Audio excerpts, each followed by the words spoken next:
It's February 2015. Time for the next polemic pool, everyone. It's cold out. It's so cold.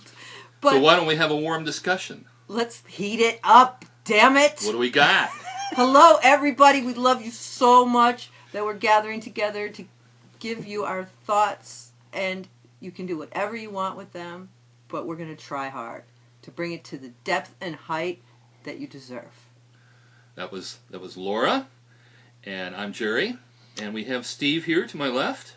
Yes, and it's nice to be with you two again, and I hope we have a lively discussion. So, Steve, I think it's your turn to pick the topic for discussion this time around, right? yes.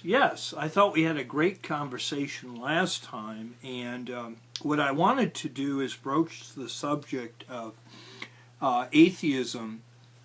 And what I want to do is kind of compartmentalize it into some sort of time perspective. But the subject tonight is called post-Neo-Atheism. And I don't want to get into a whole definition kind of a thing, but so we're talking off of the same page. By the way, I'm not an atheist. I don't subscribe to beliefs. I subscribe to knowledges. So to say that I believe or don't believe really has no interest in me at all, and I really don't care what anybody else believes either. Well, let's go home. But I am interested in I am interested in knowledge gained by people and how they assess that knowledge that they've gained. But belief doesn't mean anything.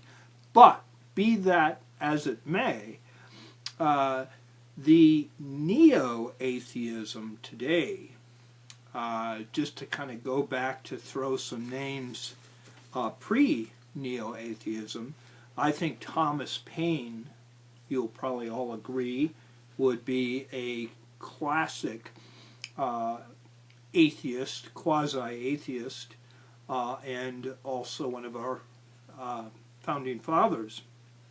I would argue that Bertrand Russell is clearly a figure of the atheist movement.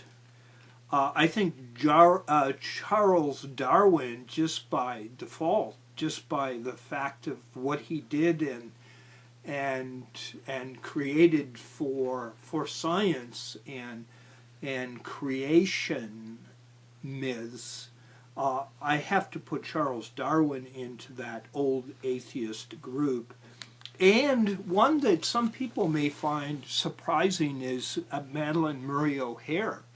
But being of that generation and remembering her as creating a lot of brouhaha in schools with the Pledge of Allegiance and when we added in God We Trust. In God We Trust, which was sometime in the early 50s, I think, during the Eisenhower years. So I think she played into that kind of atheist older group. But today I want to talk about the neo-atheists, and the people that come to mind are what I call the Four Horsemen, or at least that's what they're called. So we have Richard Dawkins, who's an absolute classic. Daniel Dennett, who's my favorite. He's just an absolute sweetheart and not so assertively aggressive. We have Sam Harris, and then of course the late Christopher Hitchens. So that was the four horsemen of the neo-atheistic movement, and all of them are science, either neo-science, biology fields, and so very learned people and prolific authors. But since that period now, that time is kind of, and those books came out, I actually see us now in a post-neo-atheistic kind of a time. And I think it's a time of reassessing. I think it's a time of transcending. So they've opened up this avenue for us in this neo-atheistic movement, and now the grappling takes place. And where does it go from here? And how do we approach the subject? And so with that, I would like to open it up and get your impressions about post-neo-atheism. Well, thanks, Steve, for defining some things. I was a little confused. I thought that maybe neo-atheists were atheists who really liked the Matrix. And, but yes. No, actually, I know that neo-atheists are people who are strident about their atheism, who wish to project it into the public forum. They have a sort of a pushback against the established religions of our culture. So there's a strident element that's associated with neo-atheism, which the Four Horsemen all certainly adopted.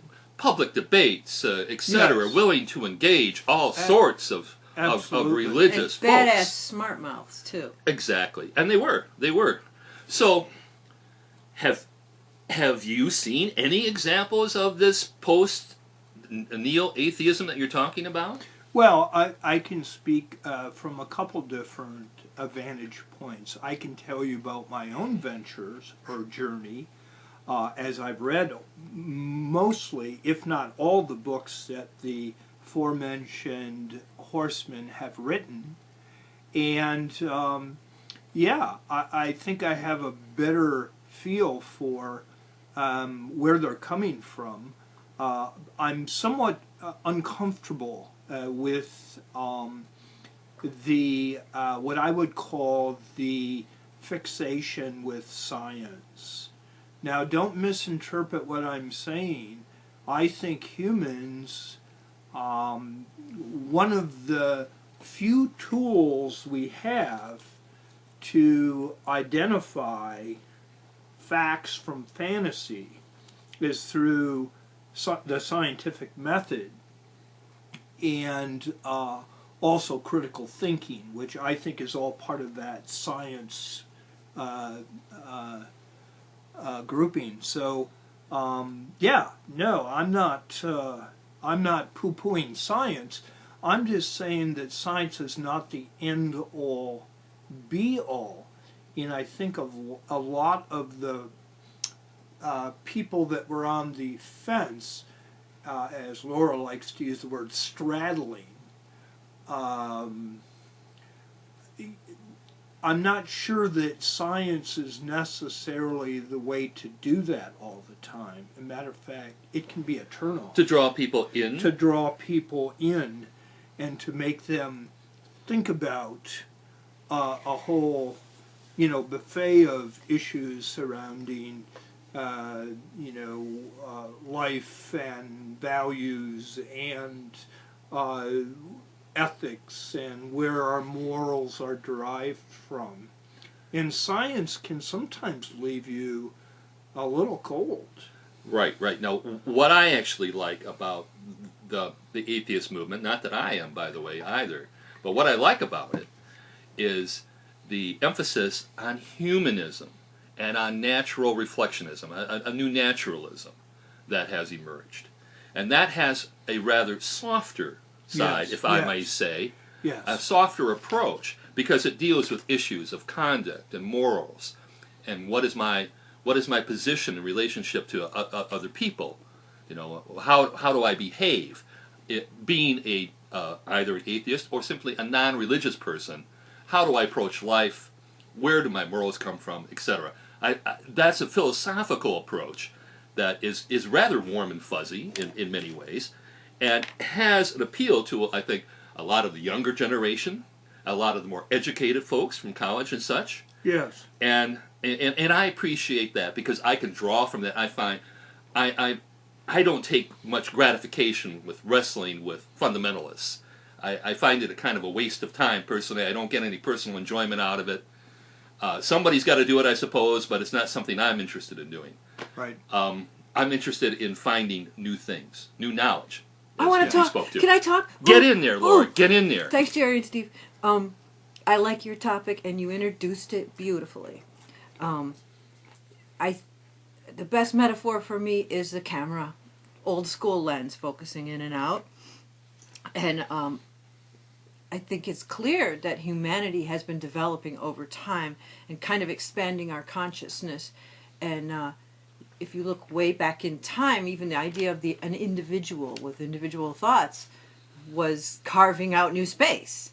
That was a new space to be in.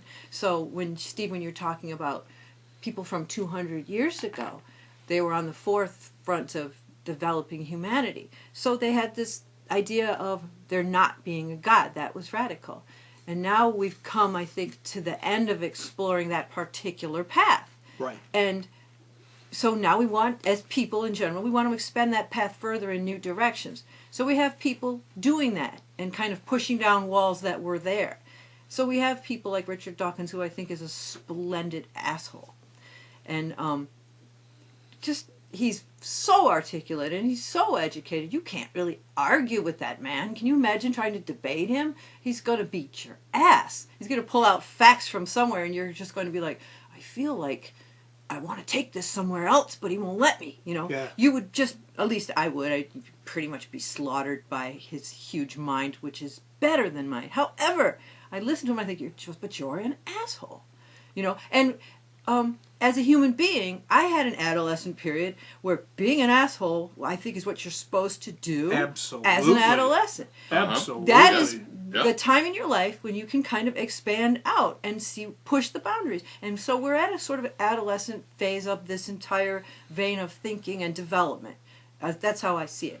I agree 100%. And the pompousness by which, and I don't think Dawkins doesn't have, he's not the only one. No, Hitchens was Harris. really good at that. Hitchens, also Sam Harris. Some ways was even more, erudite and more kind of condescending. Absolutely. And very, but he could be real snippy. And but can I stop you for 1 second sure, and say, please. Honor to those guys. Oh, absolutely. For developing their thought publicly, which is a very risky thing to do. And you're asking us, basically, to invent on the spot tonight, right. Post Neo-Atheism, Exactly. which is awesome. Right. Okay, so let's not spend all our time picking out Neo-Atheism. Right. Where do you go let's from take here? it That's exactly further. But that's what I'm trying to do. I'm trying to kind of restate you guys because Yes. I think what you said, let's not walk away from that too fast. Okay. So I've kind of restated what you guys said. Yep. And now we want to push those boundaries. We want to find out. We kind of react. Okay, those guys pushed this wall. Where did they screw up? What do we find uncomfortable about it? Where can we take this? And so I want to be the first one of the three of us to say that it's not about atheism per se. No. It's about like ... Is it about rationalism? Drum roll, please. I don't know. Yeah. Which is exciting. But I'm trying to go there and find out where it is that I want to go. So I can tell you a couple things, and then I'll shut up and let you guys talk. But we have a group that meets on Sunday. And anybody who's listening to this who hasn't come to the group, please, you're invited. We're in Grand Rapids, Free Thought Cafe. And that's growing and developing. And as it does, I'm kind of the ringleader. I'm learning as I go, and it's exciting. And I have to stick out my neck and then see what I step on my own head. Right.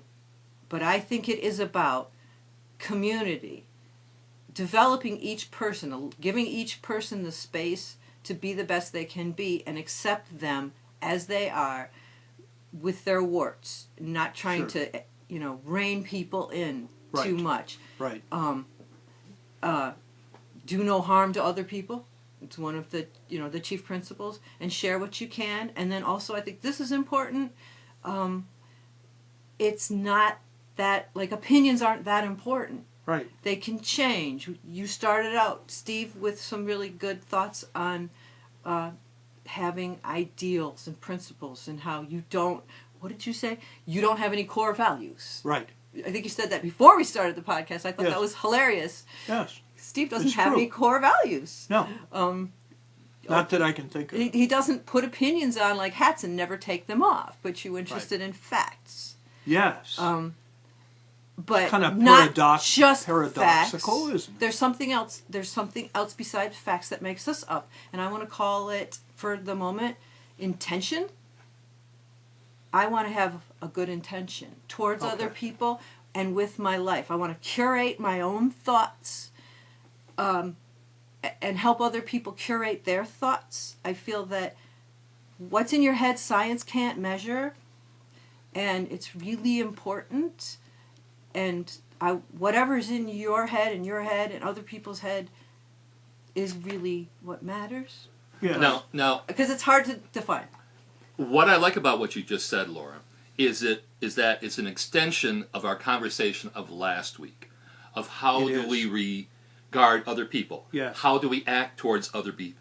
Yes. Yes. And it's interesting that we can tie these two conversations together.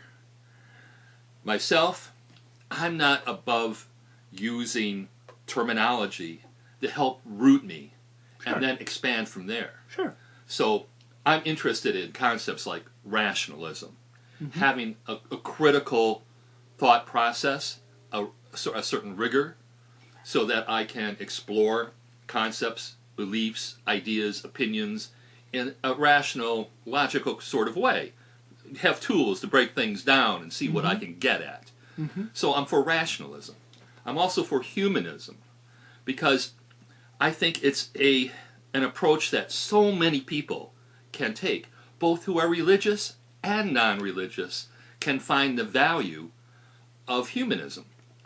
And another aspect of humanism and how well it fits in the modern world and in our growing philosophical quandary here that we're talking about is that it is quite modern in the sense that it is supported by the sciences, by the Yeah. biological sciences, for course. instance. Yep. And that's how a lot of people reach a humanist understanding, is through biology, though you can reach it in other ways as well. And in a broader sense, I will get back to it, and it's a favorite of mine, reflective naturalism. Which, can you define that? Reflective naturalism. It's just a variant of naturalism is all.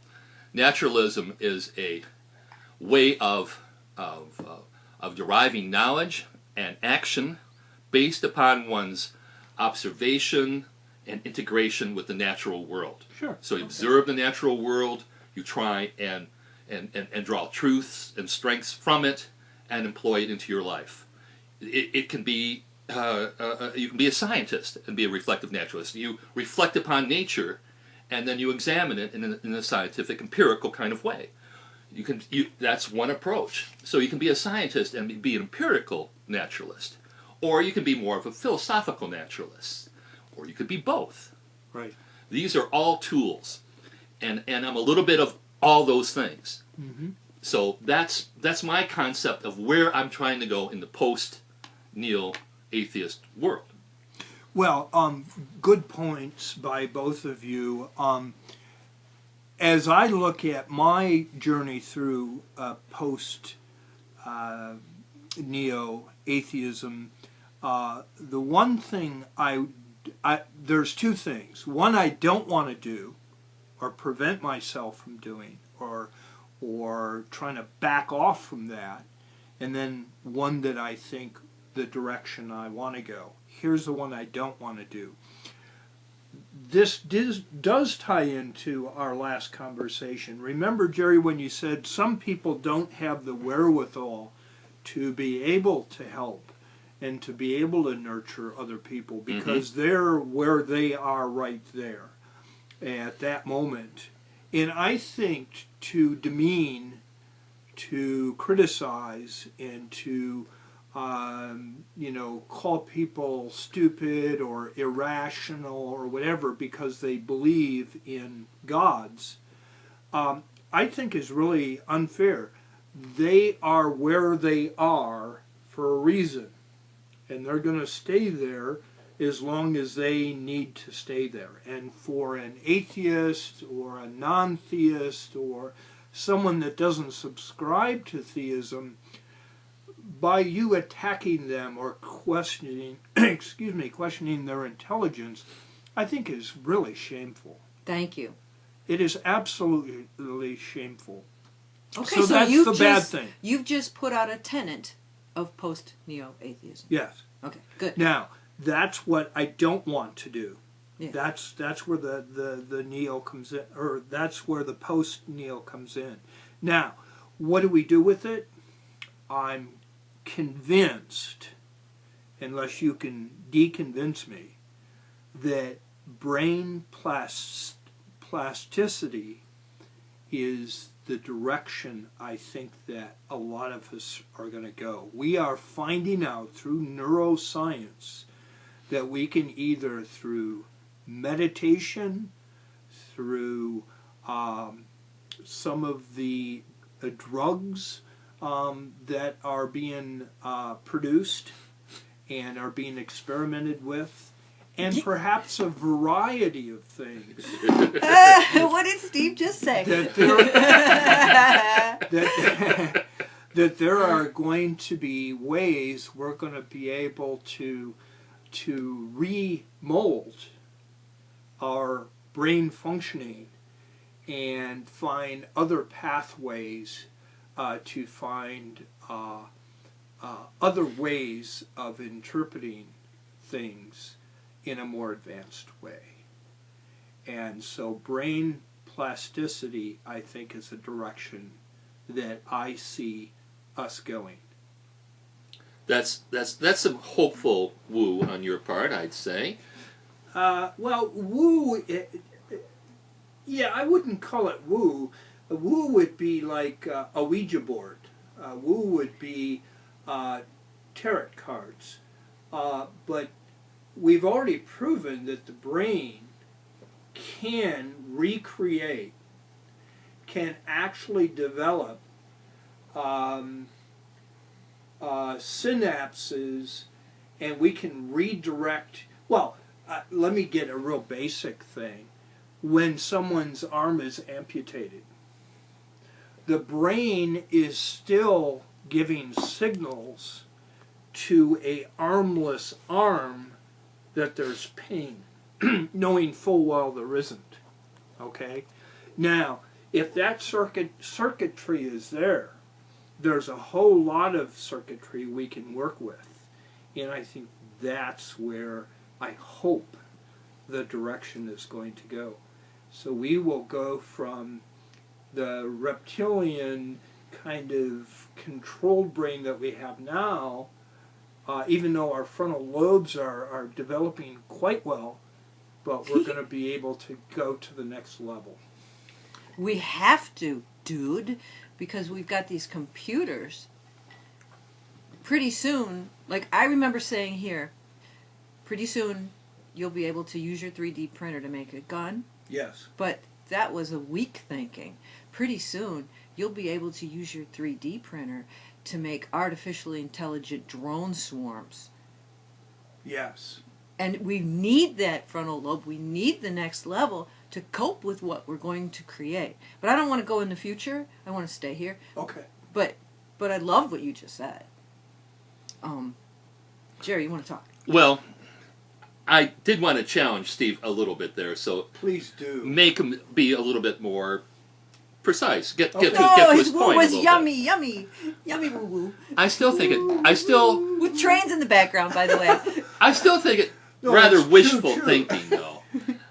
As much as I like it, as much as I actually think that there are new ways to understand about the universe, which we are but children at approaching. Sure. Nice. That was woo too. Even though I hold that, I don't want to put too much effort or too much emphasis on it because it's so indistinct and unresolved and undiscovered. But Jerry, But therefore what? is any I time think that it's we're worth ecstatic? Beat up exploring. on theists instead? But let me just say, it's simply a hopeful quality at this point. It's not substantive. But wait, aren't you guys? Let's apply some critical thinking that we just honored a moment ago to this. Okay. Aren't well, you let's do saying that. that states of excitement, euphoria, and ecstasy are all woo, and then trying to dismiss them? No. I mean, think they're that's- all parts of reality. But isn't that kind of, when someone goes, "Oh, that's woo," isn't that really similar to just being in a higher level of consciousness? And aren't you a science fiction kind of like savant? Can't we marry those And things? now all of a sudden you find it to be wooish? I mean, at Well, it's just that I know. All right, maybe I know too much about it. In that there are okay. so many trains of thought as to what might come and what might develop, that there's a plethora of possibilities, and none of which are defined in any good way yet. You know, it's all fiction. In other words, at this All juncture. right. Well, let's see if we can agree on a couple things. Would you agree that we would be wasting our time by lampooning theists? That's a waste of time. Okay. Okay. Would you agree with that? Yeah, You'll- I mentioned it before. It's would not you my agree bag. that that's lampooning? What is the motto of Google? Don't be evil? Oh, is that? Is okay. that one of their That's mantras? their corporate motto. Don't be evil.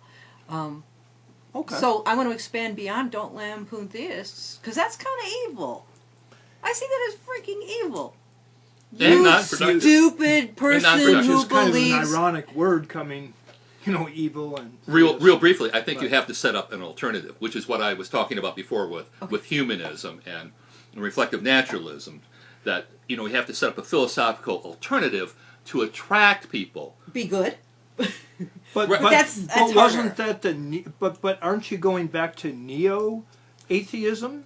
I'm talking about post-Neo-Atheism. You're almost describing Neo-Atheism. I don't know if I am. Because that's what Okay. Dawkins and Dennett and Harris and Hitchens was actually doing.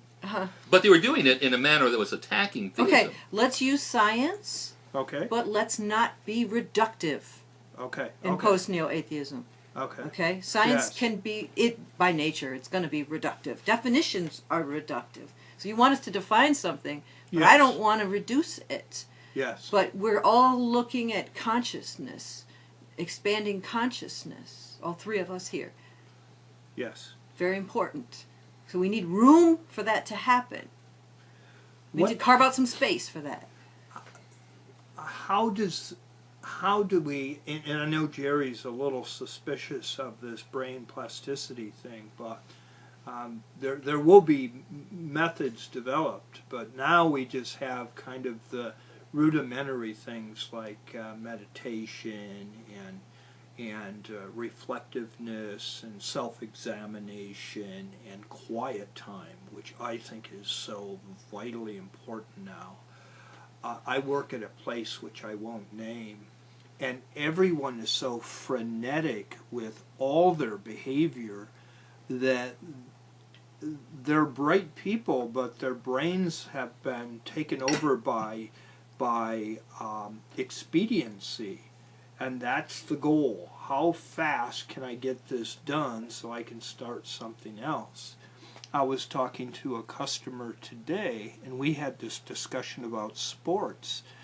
His grandson now is playing baseball 12 months out of the year. My point is, when do we have time to be reflective? Isn't it just as important to be mentally healthy as it is physically healthy? I mean, we have all of these workout, places and all the equipment, and you can get on the treadmill and you can do your sit-ups and pull-ups and all this kind of stuff and tone our bodies, and we got to have these, the abs for the guys and all this kind of stuff. How about some mental health? How about some reflectiveness? That's what I want to see. The competition thing is so tempting all the time. And even with meditation, people are like, who's the happiest person in the world? We measured it. It was a Buddhist. Did you read this? No, I have no idea Yeah, what you're talking about. there was some research done, and I like the way research helps us guide our path. Sure. But it's following behind the actual path. It's not in front. Right. And they found the happiest guy, and he was a Buddhist monk. And he measured off the chart. He could just go, boop, I'm happy. And I wish immediately I wanted to compete. I was like, bring your electrodes, strap them on my head. Mother bleeper. I'm the happiest. I'm happiest. Now, according to a study that I read, Okay. Yes. where they were doing surveys of nationalities and Yes. what's the happiest nationality? Oh, yeah. And it's reflective Denmark. of the society. Denmark. Yeah. Denmark. They went out, and it's a nice So homogeneous the community Buddhist for monk one. needs to move to He needs Denmark. to move to Denmark, and he's in much better place By altogether. the way, my last name Anderson is spelled S-E-N, but Which means you're from where? Denmark. Oh, okay. Okay. So crafting the post Yes. neo-atheist Yes. world, Yes. huh? Yes, you have to move to Denmark first.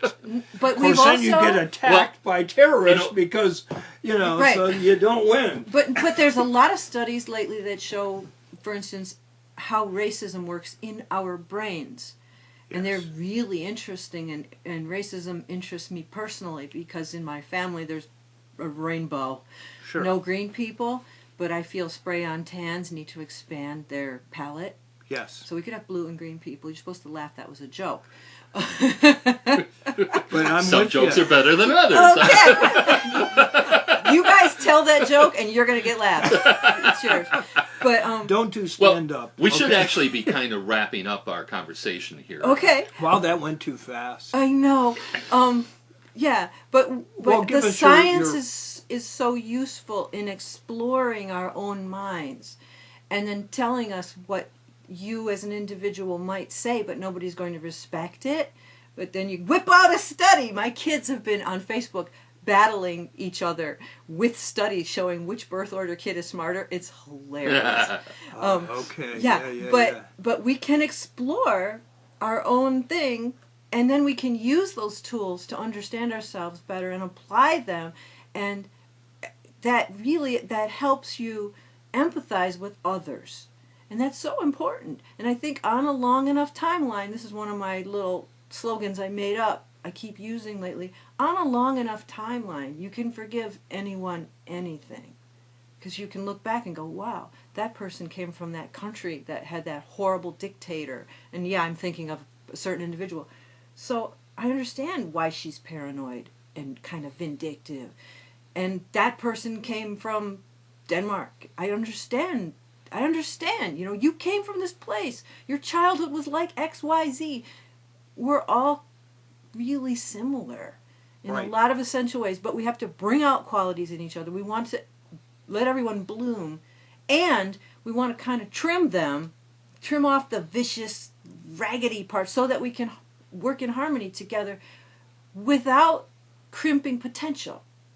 That's where post-neo-atheism wants to go. Well, Jerry and I know this very well, teaching adults how to juggle.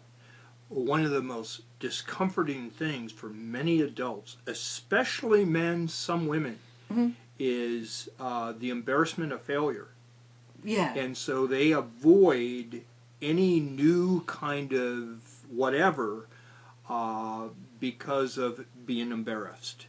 Being vulnerable to being laughed at or being ridiculed. Because when you learn to juggle, I mean, it's a mess. Yeah, yeah. The balls never You go. fail. And maybe that's it, Jerry. Maybe you and I just have to teach some more people how to juggle, because it's proven, back to the brain plasticity, jugglers, it does. I don't know if you've read some of the I have. scientific stuff on juggling and what it does to the brain. It's one of the major reasons I do juggle. Absolutely. Is for plasticity. Yeah. So, but I've talked enough. So, do you want to finish it off? And then what? Who's got the next topic? Then I have the next topic too. I would just like to say that I do hope that we have advancements in consciousness, in consciousness awareness, Yes. and in new approaches of being able to relate to other people.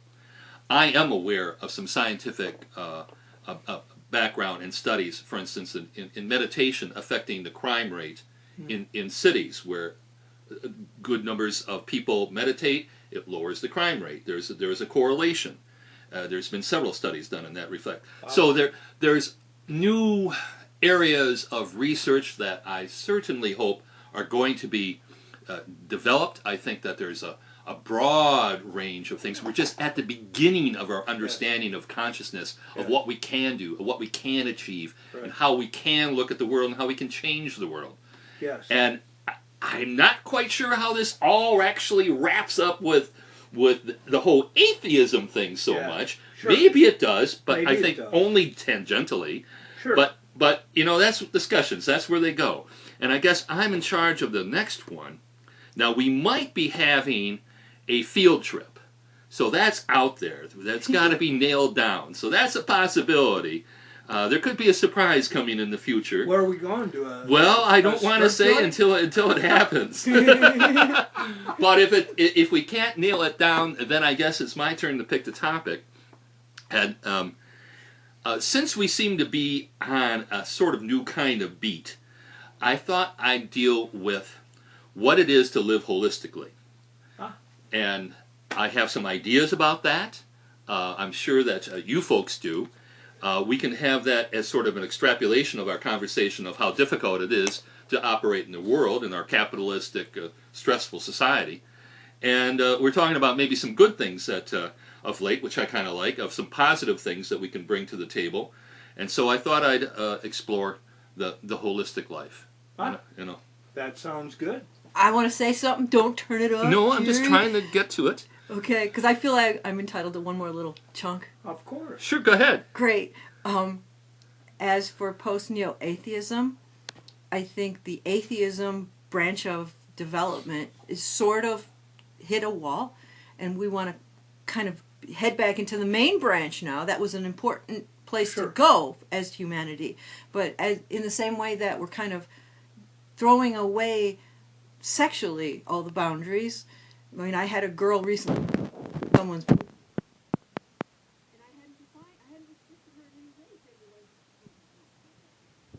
I kind of went, huh? Yeah. What? Okay. And I tried to get with it. Sure. So we get to reinvent it, and I think the idea of theism has been way too binding on us. Yes, of course. I want to grant it a lot. Sure. Because it had the notion of a savior. Yes. And I haven't explored that idea enough, but I think it's valuable. Yes. But my son does capoeira, which perhaps is analogous to juggling, and they kind of define it as a game, a sport, a dance. And I was thinking, well, life is kind of a game, a sport, a dance. Of course. So you can take that and go with it, and Jerry's going to go with us. He's going to take us on a holistic path. That might be where post-Neo-Atheism goes back into the mainstream and seeks value. Yes. Right there. Could very well so be. well claimed topic. And my final thought was that we humans, we're often reactionary, and that's how we define things. Yes. Atheism is a reaction to theism. Right. And so now we go back and we'll bounce back and forth. Right. I think that's it from me. Thanks, you guys. You're awesome. All right. Well, Another good time around. Good conversation. Enjoyed it. We love you. Take Cheers. care, everybody.